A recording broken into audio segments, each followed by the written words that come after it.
Homosexual marriage, the transgender revolution, and advances in reproductive technologies are threatening a child's right to be known, loved, and heard. Are we too far down the road to protect children from becoming simple commodities? You'll find out today on Activist Radio, The Mark Harrington Show.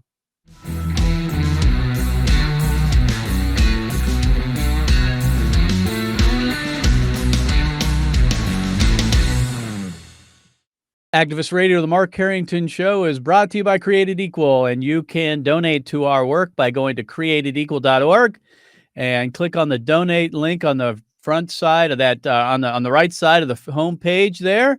I am your radio activist, and you can pick up the program on all the popular podcasting platforms as well.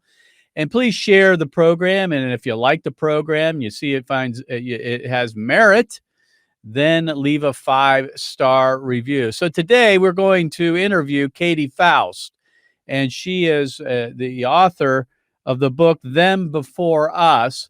But before we get to Katy, I wanted to go straight to the mailbag. We've had some people commenting on our social media platforms, and I wanted to get to some of your questions before we get to our guest, Katy Faust. So in order to do that, I want to bring in our producer, Spencer Delaney, and Spencer's there in our control room.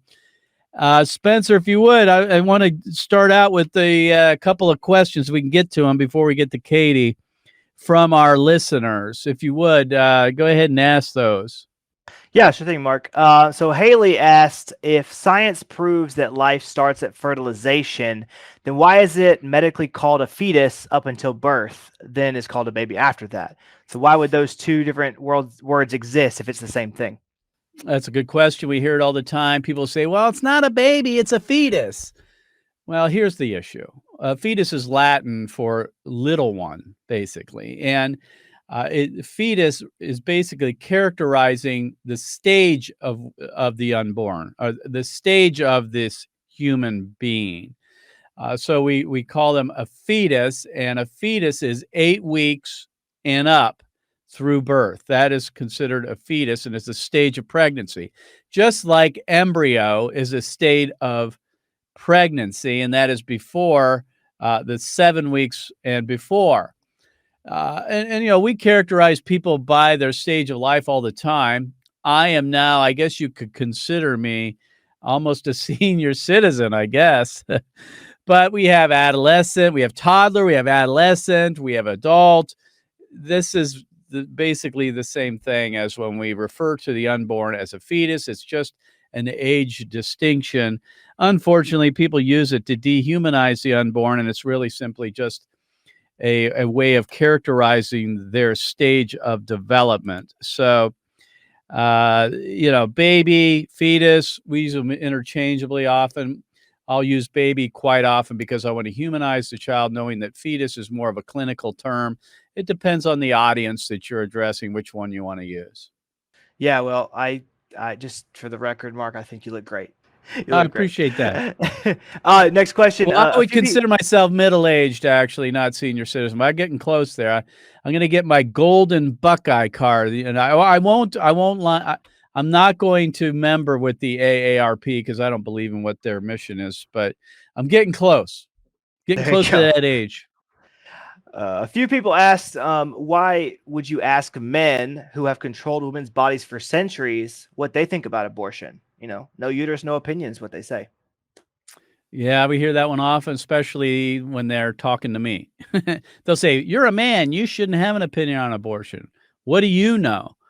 Well, there are a couple things there. Number one, arguments don't have genders, people do. And we need to understand the argument for abortion rises and falls based on the merits of the argument and the logic for or against. It's not based on the person who's making that argument. That's called an ad hominem logical fallacy. That means you're attacking the man rather than the issue. And so arguments don't have genders. It shouldn't matter who's making the case, what their gender is. What should matter is the case that they're making. Also, it's interesting that pro-abortion people often use the term pregnant people now. They'll say that men can be pregnant or get pregnant. Of course, we know that can't happen biologically, but because of this transgender revolution, their own rhetoric is being flipped over and being used against them. They'll talk about a woman's right to choose still when they talk about abortion, but when they talk about transgender and the revolution, the transgender revolution, then they talk about pregnant people. I will say, obviously, I have not had any personal direct experience in being pregnant. This is true. Although I have had four children with my wife, and I know what it's like just based on her own experience as a bystander. So the notion that you have to be part of the victim class, say, if you consider the women victims at some level on abortion, and you have to be a part of that class in order to have an opinion, would exclude anybody who's not African American from commenting on racism, for an example, which we know that's ludicrous. In fact, that would disqualify about 80% of the Black Lives Matter activists, which happen to be Caucasian. So, arguments don't have genders, people do. Are children rapidly becoming a commodity? And have we gone too far down the road to protect them? We're going to be talking about that today. My guest is Katy Faust, and she is the author of Them Before Us. Katy, thanks for being on the program. So happy to join you. Well, Katy, you're a big fan here with Created Equal. Several of our interns and staff members really love your work and your book and the continued things that you're saying and doing in regards to children's rights. We had you in on our internship where you did a Zoom call with our group, and we appreciate you taking the time. And I wanted to make certain that we gave time for you to be on the radio program too. Although you're not specifically zeroed in on the abortion issue like Created Equal is, obviously the right to life is primary to all these other rights we're going to be talking about here on the program. Our primary concern here at Created Equal is the right to life and preventing or trying to keep children from being aborted. We want them to be born first so they can experience the other rights. And your book, Them Before Us, really challenged me to think about the rights of the child in a different way. Recently I've been following what goes on at the United Nations when it comes to the so-called UN Convention on the Rights of the Child. There are like 30 or so of these rights. One of them stood out for me. It says the right to be alive. They didn't say the right to be born. They didn't say the right to life, the right to be alive. What is the difference between what you're presenting as far as it goes with the rights of a child and say what the UN Convention of the Rights of the Child are? Yeah, well, the UN Convention on the Rights of the Child gets some things right. The fact that they recognize that children have a right to be alive, right? Yeah. That is their primary right. Very, very close on the heels of that primary right is the right for children to be known and loved by the two people responsible for their existence. There's probably 5 different articles in the UN Convention on the Rights of the Child that talks about the importance of not separating a child from their mother and father, the right to a child to a biological identity in terms of knowing their genetic mother and father, that if for some reason they have to be separated, they need to be reunified with them. And so the UN Convention on the Rights of the Child, which has been ratified by every country in the world, except the United States, actually gets this right. Isn't that interesting? Why hasn't the United States done that? Because the UN Convention on the Rights of the Child later on mixes in some things that are not necessarily natural rights. That there is a natural right to life, and there is a natural right. A child has a natural right to their own mother and father. But then later on, there are some articles in there that are not necessarily natural rights that I would say folds in commodities, right, and other aspects into the language of children's rights. And many parental right advocates worry that those articles would infringe on parental rights. So they're for good reasons that America hasn't signed on. Yes, but in my opinion, it just means that the United States needs to take a more firmer and clearer stance on what children's rights actually are. Mhm. And it's not necessarily to have the medical or educational direction of the state. It is for the parents to direct the education and the medical decisions of their own children. Mhm. So we actually do need to have a robust debate on children's rights. The problem is that the other side has absolutely corrupted and co-opted the terms children's rights. So what Right. we talk about in our book, what you advocate for at Created Equal, is children's natural rights, rights that are self-evident, as our founders would say, to a flourishing life. So children, obviously, because they are humans, have a natural right to life. But Mhm. children have rights on this side of the womb as well. And the primary right, other than being alive, is the right to be raised by their mother and father whenever possible. The pro-life movement recognizes a child's right to life that gives them the opportunity to be alive. Recognizing children's right to their mother and father sets them up to thrive. Mhm. Katy Faust is my guest today, and she's written the book Them Before Us, and you can check it out at Amazon and all the other platforms in which you can buy books. Katie, as we were looking at the book here, you talk about children having rights. We don't think about that a whole lot, do we? We think the parents have rights, and the parents are going to parent the children the way that they choose. But you say that children have the fundamental right to be known and loved by two people who made them. That kinda goes against the popular belief that, really it's parents that make all those decisions, and, it's really about them and their own Yeah, personal pursuits as, now that we've broken up the traditional family, right? right. And there's a lot of momentum, and rightfully so, behind the parental rights movement. And the idea Mhm. is these are my kids. They don't belong Right. to the state. They don't belong to the schools. They don't belong to the doctors. These are my Mhm. kids. Get Right. out of my relationship with my kids. And that's critical because Mhm. especially biological parents are the most protective of, invested in, and connected to their children. And so they should be making medical and educational decisions for their own Right. kids. But there's a flip side of that. Kids have a claim to their own parents. They don't belong to just any adult with the money and means to acquire them. And so that is why people will say, well, why should we be concerned about children's rights? As long as we're majoring on parental rights, that's all that matters. If children Right. do Because 'cause not they're gonna hold have their rights, best interests in mind, we would assume, which is not right. necessarily the case.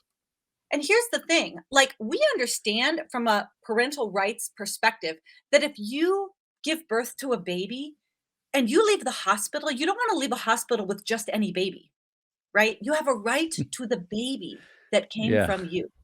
Well, guess Yep. what? Babies also have a right to the people who gave birth to them.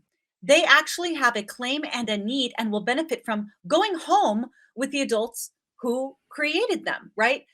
And what happens when we don't look at this from a child-centric perspective? It Mhm. means that children belong to anyone that can actually assemble sperm, egg, and womb and cut a check. That's what it means. It means that if we don't Mhm. if we don't protect children's rights to their mother and father, children become objects of rights, not subjects of rights, right? It's something that an adult can claim.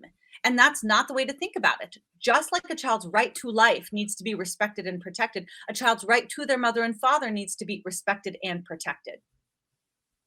So let's talk about some of the threats to children's rights. You talk about them in the book. The number one, and you list several, but one of them is, and I think at the top of the list is fatherlessness. If you would you expand on that? Yes. So you can look at almost any social issue that we are pouring hundreds of millions of dollars into correcting in our country, whether it's child poverty, teen depression, teen homelessness, students that are dropping out, teen pregnancy, um, incarcerated youth, whatever it is Mhm. that Yep. is getting a lot of emphasis in terms of these major social issues that we are trying to protect, you will find that all of the kids that are affected by those social ills have something in common, and that is they are disproportionately fatherless, right? Mhm. 90% of Yep. homeless youth are fatherless. You're 4 times more likely to be a child living in poverty if you're fatherless, right? All of these demographics are overpopulated with fatherless children. And that is because if you starve children of one of these two adults to whom they have a natural right, it drastically impedes their ability to thrive. And so, what I tell my friends on the left who care deeply about social justice is if you really do want to help kids, then you need to support children's rights to their mother and father.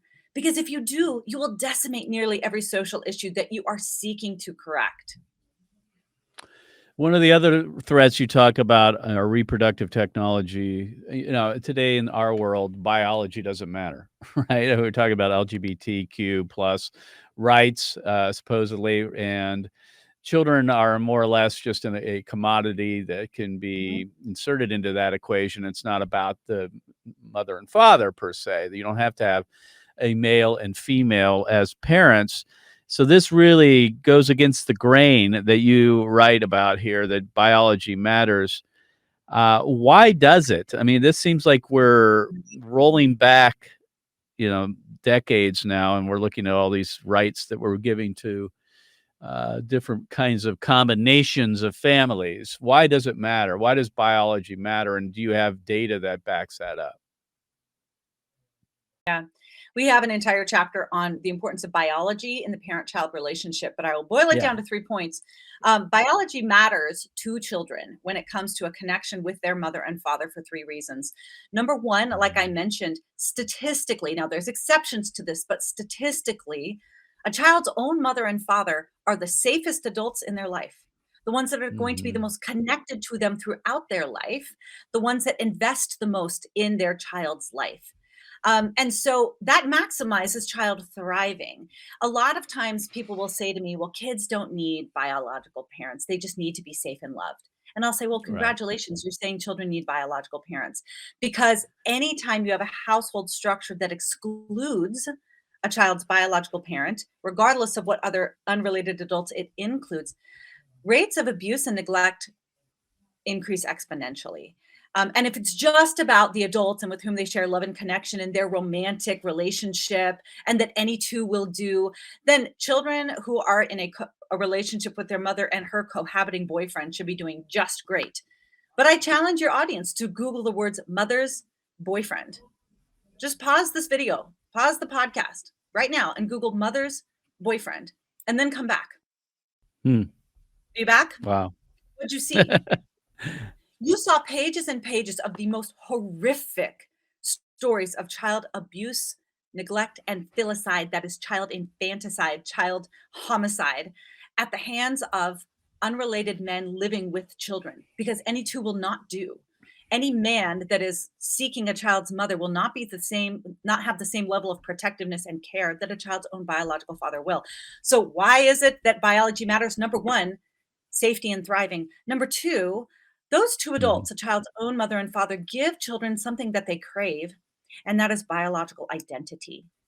Children have a hard time answering the question, who am I, unless they know whose I am. And so we know this because we have decades of adoption under our belt, right? Where children, even though they are adopted by loving moms and dads, very often long to know, who is my birth mother? Who is my birth father? This is why adoption has swung dramatically from closed adoptions about 50 years ago to now about 95% of adoptions are open adoptions, because social workers have discovered that even if they can't be raised by their first family, children benefit from as many connections as possible with their family of origin. And now we see in the tens of thousands of kids who are created through sperm and egg donation, which I'm saying donation because nobody's donating anything. This isn't a nonprofit adoption situation. This is a for-profit big fertility operation. Donor-conceived children are going on year-long searches to find out who their donor or their biological father is, because it matters to them. The third reason why biology matters in the parent-child relationship is because it grants children the perfect gender balance in the home 100% of the time. That if you can secure a child's right to their mother and father, kids will get the maternal love that they crave and that maximizes child development, and the paternal love that they crave and which maximizes child development. Mothers and fathers offer distinct and complementary benefits to children, and men can't offer that. And men don't mother, women don't father, and kids need both. So if we guard this fundamental child right, we set kids up for a life of flourishing. And then the final threat that I want to go over here on the program today is reproductive technologies. There's been a lot said about this, of course, that what would be the problem with Yeah. parents going down that road if they're wanting to have a child, they can't have a child through the natural means, and they find another pathway. What would be the issue with that and how that affects children's rights? Well, if this is just simply about what adults want, then there's no problem. But this is about, if it's about protecting and safeguarding the rights of children, then you've got multiple problems here, especially if you consider yourself pro-life. So anytime you're Right. making babies in a laboratory, anytime you are using IVF, in vitro fertilization, making children in glass, Yeah. these children, this is not a pro-life industry. This is a child commodifying, child designing, child disregarding industry. So anywhere from about 7 to 8% of babies that are created in laboratories will be born alive. And that's all children created through IVF, whether they end up using a surrogate, whether you end up implanting them in the biological mother. This is not a child-friendly technology. The majority of these embryos are going to be discarded, deemed non-viable, deemed non-ideal, left in a freezer perpetually to die, won't survive the thaw or the transfer to the womb. And then even if they are one of the lucky few that makes it to implantation, abortion, especially in surrogacy contracts, is essential. Because when you are paying 6 figures for a baby, which is about what a surrogate-born child runs, abortion functions as both quality control and quantity control. And so these technologies, while we think about them as this is just a way to help infertile couples have kids, if you think about this from the perspective of children's right to life, this is a no-go for most of us. Second, this industry routinely violates a child's right to their mother and father. Oftentimes people find themselves in a situation where they want reproductive services because maybe they don't have viable egg or sperm on their own within the couple. And so you purchase them from a catalog. Or maybe you are in a single sex relationship or you are single yourself. And so you need to purchase the genetic material of your child's biological mother and father. And so these technologies completely disregard a child's right to their mother and father. This is not a child-friendly technology. So now we're in a post-Roe world, as you know, and here at Created Equal, things are changing quickly. I just wanted to ask you the question, what does that mean to the pro-life movement? What does them before us, child's rights, children's rights, and the things that you're promoting here, how does that affect the pro-life movement in a post-Roe world, if at all? Well, it means you need to continue doing what you're doing, right? It means that the fight Yeah. to protect unborn life is going to now be taken to really, really to our conversations with our friends and our state level legislative conversations. So you need to continue to fight hard for the rights of children, especially for the pro-life community. You need to expand your vision to see that you need to fight against the baby taking industry, which is abortion, but you need to fight against the baby making industry, which is big fertility, because by the numbers, more kids die in big fertility, more embryonic lives are destroyed in big fertility than they are in abortion every year. There was a great article about this in Public Discourse last week. And so if you believe that life begins at conception, you need to get very serious about fighting reproductive technologies. We have 2 chapters about this in our book. We have put it all there so that you can become an expert and understand exactly what a threat this is to kids. And then I would encourage you to think about abortion as the fight for children's rights 1.0, but then you need to think about the family and issues of the family as children's rights 2.0. These 2 things go together. Well, one of our critics say that we only care about children up until when they get born and not afterwards. Obviously, that's not true, but your book gets into the details of how we need to be fighting for children's rights, not just the right to be born, a right to life, but beyond that. My guest has been Katy Faust, and she is the founder and president and director, of Them Before Us, and you can pick up her book, Them Before Us, at Amazon.com. Katy, thanks for being on the show. Thanks for having me, Mark. Friends, I want you to take action today. And the first thing is we are going to be in the city of Detroit helping our good friends at Protect Life Michigan with this referendum that is likely going to be on the ballot here this fall. And we're trying to educate people in the state of Michigan. So be in prayer for us. Also, if you are listening or watching on social media, please subscribe to the podcast. We're on Apple and Google Podcasts, Spotify, and all the popular podcasting platforms. And if possible, leave a 5-star review. We'll see you next time. God bless you. God bless America. And remember, America, to bless God.